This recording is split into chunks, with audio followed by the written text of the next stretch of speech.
Selamat datang di channel Simar Imam. Sembari mendengarkan tinggalkan like dan komentarnya bosku. Jangan lupa pasang headset kalian. Siapkan kopi dan camilan. Lupakan pahitnya kehidupan. Mari kita dengarkan sambil rebahan. Puan Tanah adalah dewa. Bab 49. Aku berlari untuk membeli sepatu pagi-pagi sekali. Kamu sangat perhatian dan aktif. Mungkinkah kamu ingin mengejarku?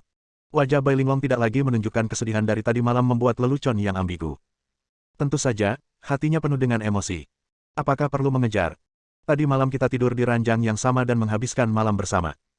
Bukankah kamu sudah menjadi milikku? Kata Qin Ming tanpa ragu-ragu. Dan dia tidak perlu khawatir tentang apa yang harus Anda katakan. Tidak masalah apa yang tidak boleh Anda katakan, dan tidak masalah apa yang Anda katakan dengan warna tertentu. Benarkah? Kita tidur di ranjang yang sama, tapi beberapa orang sepertinya tidak kompeten, kan? Aku tidak ingin memanfaatkan situasi seseorang tadi malam dan bertingkah seperti anak baik. Kamu bisa mencobanya sekarang. Digoda oleh seorang wanita karena tidak kompeten dalam beberapa aspek adalah provokasi terbesar bagi seorang pria tidak terkecuali. Tiba-tiba, dia memeluk tubuh halus Bai Linglong dan menekannya ke dinding. Pada saat yang sama, dia menendang tumitnya ke belakang dan menutup pintu untuk mencegah siapapun memandangnya dengan tidak pantas. Untuk beberapa alasan, berada dalam kontak dekat dengan Qin Ming membuat jantung Bai Linglong berdebar kencang. Ketika dia bertemu dengan mata penuh gairah Qin Ming, wajahnya yang cantik tidak bisa menahan diri untuk tidak memerah karena malu. Kamu luar biasa, kenapa aku tidak memohon ampun? Tolong lepaskan gadis kecil ini. Memohon ampun. Sudah terlambat. Kata-kata centil Bai Linglong tidak terdengar seperti penolakan, tetapi lebih seperti dorongan yang sulit didapat. Hati tenang Qin Ming menjadi gelisah tiba-tiba mengangkat Bai Linglong, berjalan ke samping tempat tidur dalam 3 langkah dan 2 langkah sekaligus. Kamu tidak serius, kan? Berhentilah membuat masalah. Kamu akan terlambat ke kantor. Setelah dibaringkan di tempat tidur, Bai Linglong buru-buru duduk, menyesali bahwa dia telah bertindak terlalu jauh dengan Qin Ming. Siapa yang kamu bercanda? Qin Ming berkata dengan wajah serius, angkat kakimu dan pakai sepatumu. Membuat bayinya takut sampai mati. Mendengar ini, Bai Linglong menghela nafas lega, menepuk dadanya yang membuncit beberapa kali, dan berhenti bercanda, jangan sampai pistolnya benar-benar meledak dan lepas kendali. Dia membuka kotak sepatu dan menemukan sepasang sepatu datar di dalamnya. Dia tersenyum manis dan berkata, kamu perhatian sekali, terima kasih. Wajah tegang Qin Ming kembali tersenyum, jika kamu ingin berterima kasih padaku, ucapkan terima kasih saja kepada pelayan di toko. Dia merekomendasikannya kepadaku. Cobalah. Jika tidak cocok, kamu bisa menukarnya. Bai Linglong mengangkat kakinya untuk memakai sepatunya. Pergelangan kakinya yang terkilir terasa sakit dan dia tidak bisa menahan cemberut. Aku hampir lupa, kakimu belum sembuh. Qin Ming berlutut dan, terlepas dari apakah Bai Linglong setuju atau tidak, mengulurkan tangan dan meraih kaki indahnya. Saya telah belajar cara mengobati memar dan lebam. Saya akan memijat Anda dan saya yakin itu akan berhasil. Jika tidak berhasil, saya tidak akan memungut biaya sepeser pun. Kaki giok ini seputih salju, dengan garis-garis lembut, 5 jari kaki yang kecil dan lucu, dan dicat dengan cat kuku berwarna merah mawar. Hanya saja pergelangan kakinya yang merah dan bengkak merusak keindahan ini. Bai Linglong tidak keberatan, dia mengangguk sedikit dan berkata, jika kamu benar-benar bisa memerasnya dengan baik, aku akan diberi hadiah. Apa hadiahnya? Saat dia berbicara, Qin Ming memegang tumit kanan Bai Linglong dengan satu tangan dan memijatnya dengan teknik khusus dengan tangan lainnya. Ciuman. Itu terlalu murah, setidaknya 3. Qin Ming menawar. Ciuman kakak tidak pernah diberikan begitu saja. Uang sulit didapat, jadi aku akan memberimu ciuman yang memuaskan. Oke, hanya 1. Qin Ming sepertinya berkompromi, tapi menunjuk ke mulutnya. Kamu harus dikirim ke sini. Ide yang sangat bagus. Bai Linglong berkata dengan genit, mengangkat jari rampingnya dan menyodok dahi Qin Ming. Jika Anda tidak mengirimkannya ke tempat yang saya tunjuk, saya tidak akan mencubitnya lagi. Qin Ming berkata dia tidak akan mencubitnya, tetapi tangannya tidak berhenti. Ya. Bai Linglong merasakan mati rasa di pergelangan kakinya yang terkilir. Rasa sakitnya agak berkurang dan dia merasa sangat nyaman. Kamu setuju? Itu bagus, tidak ada kata-kata yang berarti. Kata Qin Ming sambil tersenyum senang. Apa yang aku janjikan? Jangan berbohong. Jika kamu tidak setuju, apa yang kamu katakan? Aku. Wajah Bai Linglong memerah dan dia menolak mengakuinya, apakah aku setuju? Pasti pikiranmu tidak murni dan kamu mengalami halusinasi pendengaran. Kata-kata tidak penting, jadi aku tidak akan mencubitmu lagi. Ini adalah usaha tanpa pamrih. Qin Ming berpura-pura marah dan melepaskan tangannya. Jangan berhenti, teruskan. Bai Linglong begitu nyaman diremas sehingga dia tidak bisa melepaskan perasaan ini dan mendesak. Saat ini, ada ketukan di pintu, dan suara yang terdengar seperti bibi paruh baya datang. Buka pintunya dan bersihkan kamar. Remas, kamu bisa merasakan apakah itu berpengaruh. Aku akan membuka pintunya. Qin Ming tersenyum licik dan berjalan menuju pintu. Ini benar-benar efektif. Bai Linglong dengan hati-hati menggerakkan pergelangan kakinya dan merasakan rasa sakitnya berkurang. Dia tersenyum bahagia dan berkata, Qin Ming, teknik pijatmu sangat bagus. Di mana kamu mempelajarinya? Oke, kalian berdua. Sosok Xiaoya muncul di luar pintu yang terbuka. Ketika dia melihat Qin Ming membuka pintu, dia terkejut sesaat, lalu dia menjadi ambigu, menunjuk ke arah Qin Ming dan Bai Linglong. Kalian akan hidup bersama secara ilegal secepat ini, berhati-hatilah jika aku membeberkanmu. Xiaoya, bukan itu yang kamu pikirkan. Saat sibuk bercanda dengan Qin Ming, Bai Linglong untuk sementara lupa bahwa Xiaoya akan datang, dan tertangkap basah, jadi dia buru-buru menjelaskan. Jangan jelaskan. Penjelasannya hanya untuk menutup-nutupi. Kamu sudah melakukan semuanya dan kamu masih takut aku mengatakannya. Bibir Xiaoya melengkung menjadi senyuman kecil yang jahat, dia berjalan ke sisi Bai Linglong dan berbisik, bagaimana, Qin Ming membuatmu puas. Dang Cai menghadapi api yang dahsyat. Berapa kali dia melakukannya tadi malam? Meskipun suara Xiaoya kecil, suara itu terdengar di telinga Qin Ming tanpa melewatkan satu kata pun. Dia bergumam pada dirinya sendiri, seorang wanita yang sudah menikah masih memahami kehidupan dan peduli pada masalah yang paling penting sejak awal. Xiaoya belum terlalu tua, 1 tahun lebih muda dari Bai Linglong, tapi dia menikah setelah lulus kuliah, dan sekarang anak-anaknya cemburu. Ayo, aku tidak melakukannya, bagaimana aku tahu? Bai Linglong tahu bahwa hari semakin gelap, jadi Xiaoya bisa memikirkan apapun yang dia inginkan dan membungkuk untuk terus memakai sepatunya. Mengikuti gerakan Bai Linglong, mata Xiaoya tertuju pada pergelangan kaki Bai Linglong, dan dia berteriak, kalian bermain terlalu keras, kakimu rusak. Aku benar-benar tidak menyadarinya, Sister Linglong, kamu itu juga tersembunyi, dan saya tahu caranya lakukan keterampilan ini. Saya pasti akan meminta saran Anda suatu hari nanti. Apa-apaan ini, Xiaoya ini terlalu jahat. Kepala Bai Linglong penuh dengan garis-garis hitam, seperti seorang sarjana bertemu seorang tentara, dan tidak ada alasan untuk menjelaskannya. Aku akan merokok, dan kalian bisa bicara. Qin Ming tidak berani mendengarkan lagi, jangan sampai dia kehilangan kendali dan mencari alasan untuk keluar. Hanya ada 2 wanita yang tersisa di ruangan itu, dan Xiaoya bahkan lebih arogan. Dia terus mengucapkan kata-kata yang tidak pantas untuk anak-anak, yang membuat wajah Bai Linglong terbakar dan dia tidak bisa berkata-kata. Ketika dia tiba di perusahaan, untuk menghindari kecurigaan, Bai Linglong sibuk bekerja sepanjang pagi dan mengabaikan Qin Ming. Kecuali Xiaoya, sekretaris cantik lainnya semuanya mengira Bai Linglong terjebak dalam cinta dan membuat dirinya mati rasa karena pekerjaan, dan tidak ada. Sangat mudah untuk mengganggunya. Qin Ming memindahkan komputer yang tidak terpakai dari kantor lain dan mulai bermain tuan tanah, yang ternyata membosankan. Seperti kata pepatah, jika Anda sukses dalam cinta, Anda akan kecewa di kasino. Sepanjang pagi, dia tidak memenangkan beberapa pertandingan dan kalah total, tetapi dia tetap bersenang-senang bermain menarik penghinaan dari banyak wanita cantik. Tepat setelah berangkat kerja pada sore hari, Sialan masuk ke kantor sekretariat dan mengumumkan pertemuan darurat. Semua sekretaris presiden hadir. Sialan, apa tema pertemuan ini? Song Luofei sangat bingung. Pada pertemuan sebelumnya, meskipun itu adalah pertemuan darurat, topiknya akan diberitahukan secara internal, tapi kali ini tidak ada yang diberitahukan. Aku juga tidak tahu. Sialan mengangkat bahu, kamu akan mengetahuinya ketika kamu sampai di sana. Segera, semua sekretaris pergi ke ruang konferensi, dan hanya Qin Ming yang tersisa di kantor Nuoda. Melihatnya, ruangan itu kosong, yang membuatnya merasa tidak nyaman. Lebih baik punya wanita cantik sebagai pendamping. Aku ditinggal sendirian. Membosankan sekali. Aku terus melawan tuan tanah. Terdapat ruang konferensi di area kantor presiden di lantai paling atas, tetapi hanya rapat pemegang saham atau rapat penting yang diadakan di sini. Para pemimpin departemen dan eksekutif senior yang datang satu persatu tidak mengetahui mengapa rapat tersebut diadakan. Mereka semua bertanya satu sama lain, tapi tidak ada yang tahu hasilnya. Namun, beberapa orang yang sensitif menyadari bahwa pertemuan ini mungkin tidak sederhana, dan sesuatu yang penting akan terjadi. Lebih dari 1 jam berlalu. Qin Ming tidak bersenang-senang lagi dan berbaring, bersiap pergi ke ruang merokok untuk menyegarkan dirinya. Saat dia berjalan menyusuri koridor, pintu ruang konferensi tiba-tiba terbuka, dan yang keluar bukanlah seorang pegawai perusahaan, melainkan 2 petugas polisi berseragam, mengawal seorang pria parubaya berusia 40-an. Pria parubaya itu bertubuh kekar, dengan kepala gemuk dan telinga besar, ekspresinya tertekan dan matanya kusam, seolah-olah dia sedang dibawa ke tempat eksekusi. Apa yang dilakukan orang ini? Gumam Qin Ming penasaran, dan pindah ke dinding untuk memberi jalan bagi polisi. Ketika pria parubaya itu melewati Qin Ming, matanya yang kosong menunjukkan ekspresi yang sangat kesal dan kejam, dan dia mengertakkan giginya dengan kebencian, seolah-olah dia sangat membenci Qin Ming. Aku sakit. Aku tidak memprovokasimu. Mengapa kamu memelototiku? Kurasa kamu tidak tahan guncangan masuk penjara dan kamu menjadi gila. Itu bukan urusannya sendiri dan Qin Ming tidak repot-repot bertanya. Memasuki ruang merokok, Qin Ming duduk di dekat jendela, merokok sambil mengagumi pemandangan di luar jendela. Jendela yang terbuka sesekali meniupkan angin sepoi-sepoi, yang sangat sejuk dan lebih baik daripada menyalakan AC. Ketika Qin Ming hendak selesai merokok, Bu Keijun masuk dengan wajah muram.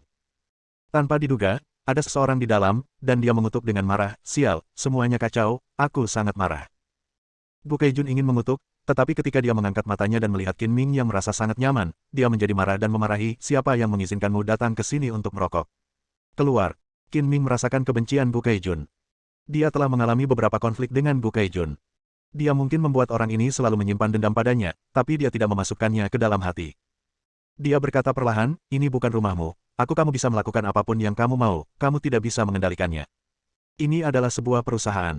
Hanya eksekutif senior yang diperbolehkan masuk dan keluar dari ruang merokok ini. Anda, seorang pengawal kecil, tidak memenuhi syarat. Sebagai manajer dan pemegang saham, saya memerintahkan Anda untuk keluar.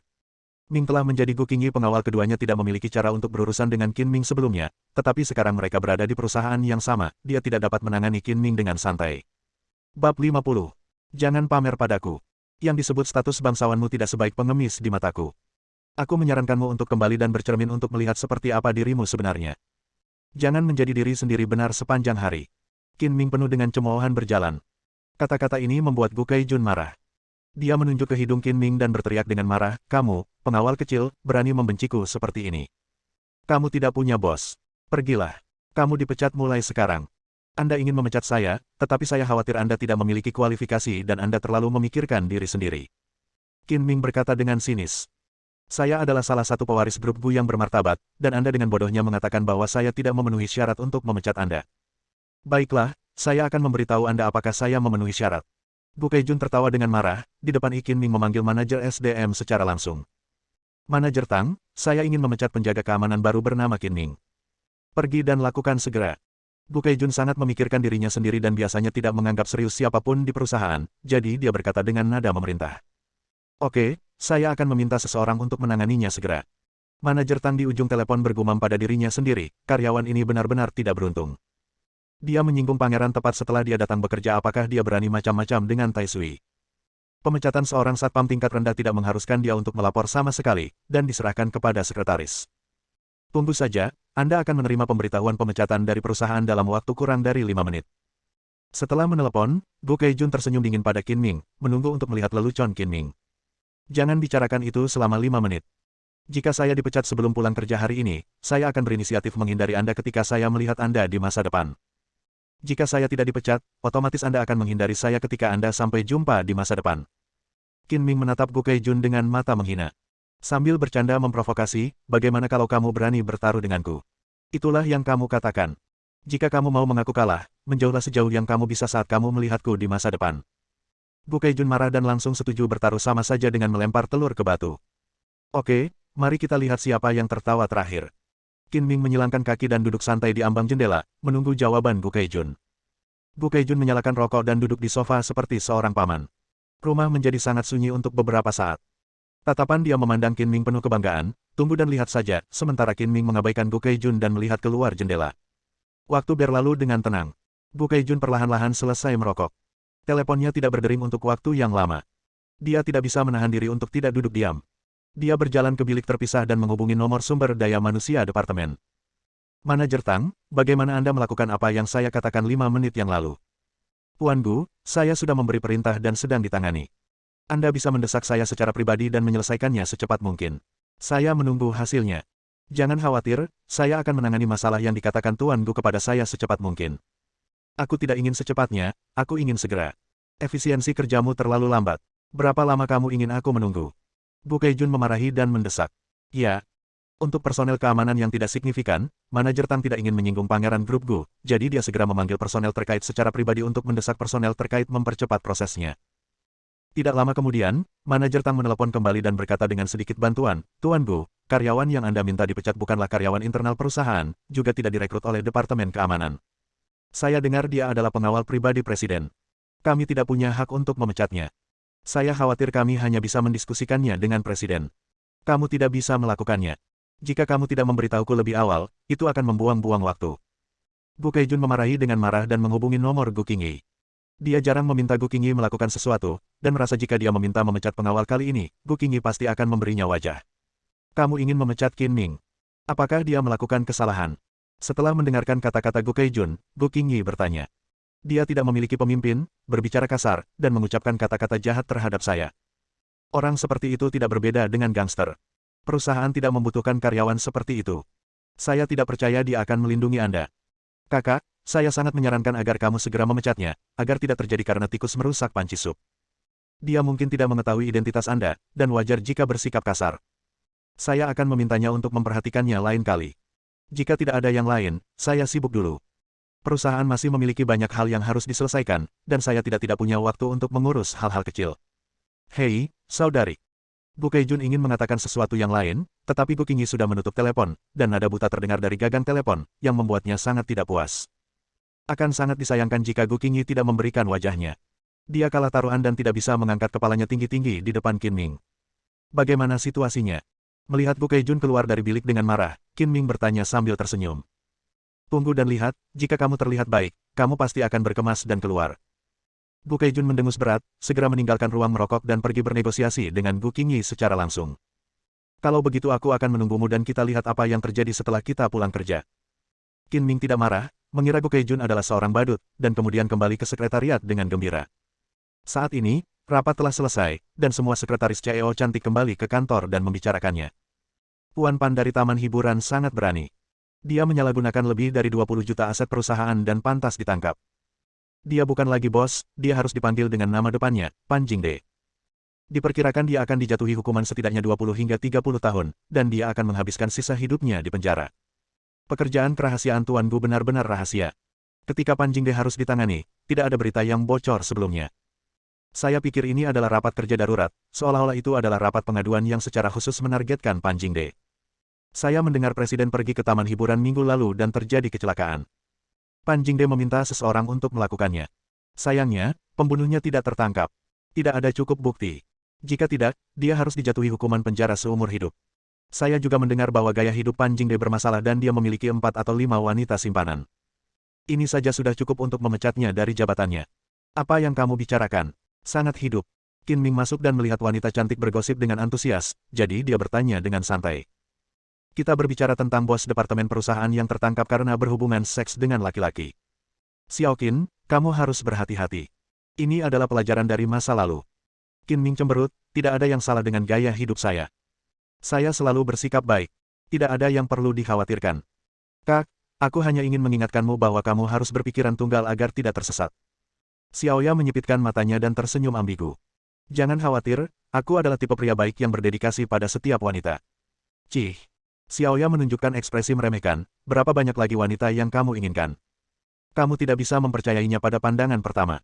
Jika manusia dapat dipercaya, babi akan memanjat pohon, tetapi jika manusia dapat dipercaya, Anda benar-benar tidak dapat mempercayainya. Bai Linglong berkata dengan marah, yang mendapat persetujuan bulat dari semua wanita cantik. Qin Ming dengan bijak diam dan tidak membantah, agar tidak menjadi sasaran kritik publik. Dia hanya bisa berbicara sendiri dengan 7 atau 8 wanita. Semua wanita memiliki kecenderungan untuk bergosip, tidak terkecuali sekretaris presiden yang berpendidikan tinggi ini. Mereka melanjutkan diskusi panas mereka dan hampir menggali 3 generasi nenek moyang Pan Jingde. Ternyata pria gendut yang ditangkap adalah pemilik taman hiburan. Qin Ming memikirkan ekspresi kesal Pan Jingde saat bertemu Pan Jingde di koridor. Dia dan aku belum pernah bertemu satu sama lain, dan kami tidak memiliki kebencian yang mendalam. Mengapa dia membenciku? Apakah karena aku menyelamatkan Gu Qingyi di taman hiburan? Aku tidak akan menimbulkan kebencian jika aku menyelamatkan orang lain, kan? Semakin dia memikirkannya, semakin dia merasa ada yang tidak beres dengan hal itu. Dia berspekulasi bahwa kecelakaan yang melibatkan mesin lompat itu 90% terkait dengan Pan Jingde. Justru karena dia menyelamatkan Gu Qingyi dan merusak perbuatan baik Pan Jingde, dia menarik kebencian Pan Jingde. Kalau begitu, majikan di balik penculikan Gu Qingyi juga Pan Jingde. Qin Ming mendengarkan gosip wanita cantik itu selama beberapa menit. Tiba-tiba dia melihat Bu Keijun melewati kantor dengan wajah muram dan jelek. Dia buru-buru bangkit dan mengusirnya. Kamu hendak mengusirku. Benarkah? Melihat wajahmu gelap dan kamu kesal, kamu mungkin tidak berhasil. Jangan terlalu bangga. Masih ada lebih dari 2 jam sampai pulang kerja. Sudah waktunya kamu menangis. Bu Keijun menjadi semakin marah ketika diberitahu Ming sangat banyak. Dia pergi mencari Gu Qingyi secara pribadi, tetapi Gu Qingyi tidak memberinya wajah apapun. Tidak hanya mereka tidak mengusir Qin Ming, tetapi mereka juga berusaha melindunginya. Sekarang Gu Keijun dalam masalah. Hanya Gu Qingyi yang berhak memecat Qin Ming. Jika Gu Qingyi tidak setuju, tidak ada yang bisa menyentuh Qin Ming. Aku tidak percaya tidak ada yang bisa kita lakukan terhadap seorang pecundang. Dia tidak salah. Kita harus menemukan beberapa kesalahan padanya yang mengharuskan dia dikeluarkan, sehingga adikku tidak bisa lagi melindunginya. Bu Keijun dengan marah berjalan ke lift yang didedikasikan untuk eksekutif senior dan VIP. Saat ini, pintu lift terbuka dan dua pria keluar. Pemeran utama pria itu mengenakan setelan Armani yang dirancang dengan baik. Dia tampan dan anggun. Pria di belakangnya berotot, mengenakan jas hitam dan kacamata hitam, dengan ekspresi dingin. Sekilas, dia terlihat seperti pengawal. Puan Mudagu. Sapa pemimpinnya, ada apa denganmu? Wajahmu tidak terlihat bagus. Apakah sesuatu yang tidak menyenangkan terjadi padamu? Bu Keijun mengangkat kepalanya, menenangkan amarahnya, dan kembali ke ekspresi normalnya. Jadi Tuan Hou yang datang menemui adikku. Hou Junhao mengangguk dan berkata sambil tersenyum, saya akan menjadi tuan rumah Anda malam ini dan mengundang Anda ke surga kebahagiaan. Saya jamin Anda tidak akan dapat mengingat masalah apapun yang Anda alami. Saat kamu menghadapi sesuatu yang tidak menyenangkan, itu bukan gangguan. Kamulah yang seharusnya khawatir. Adikku sangat tidak bahagia hari ini. Bu Keijun tahu bahwa Hou Junhao sedang mengejar Gu Qingye, dan dia sangat senang keduanya menjadi pasangan, dan bahkan mencoba yang terbaik untuk mencocokkannya. Tentu saja, jika tidak ada keuntungan, dia tidak mampu membelinya lebih awal. Dia punya tujuan sendiri. Jika Gu Qingye menikah secepatnya, dia bisa mewarisi properti grup Gu yang sangat besar. Benarkah? Terima kasih sudah mengingatkanku, aku hanya akan berbicara dengannya tentang masalah bisnis, bukan masalah pribadi. Seperti kata pepatah, mengenal diri sendiri dan musuh berarti kamu tidak akan pernah kalah dalam 100 pertempuran dengan Gu Qingye sesegera mungkin. Hou Junhao melakukan penyelidikan komprehensif untuk mengenal Gu Qingye, dan dia mengetahui temperamen dan karakter Gu Qingye dengan baik. Jika dia membicarakan masalah bisnis saat dia sedang marah, mereka berdua masih bisa berbicara, tapi jika dia membicarakan masalah pribadi, dia mungkin akan dikeluarkan.